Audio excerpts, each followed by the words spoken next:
This instructional video is regarding how to fix an I-94 that is wrong, and this often happens when, for example, someone enters through a land border and the officers at the border have not updated their I-94.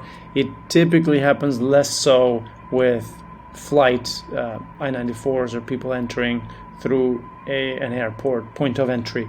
And so initially what a foreign national would do, or our team would do, would get the most recent I-94, which you can do that here in this website here, i94.cbp.dhs.gov.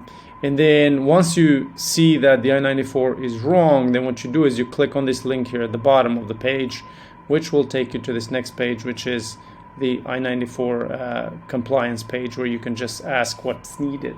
And so here under topic, you'd select I-94 traveler compliance, and under I-94 corrections travel history would be the applicable issue.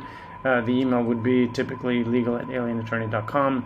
You re-enter that, and then in the description you just note what needs to happen and what the issue is. You upload the files, and these are typically the foreign national or nationals, if there are more than one, passports, and typically they're visas. But remember, Canadians don't really have visas, so really you just require the passports in this case, and then you click on next.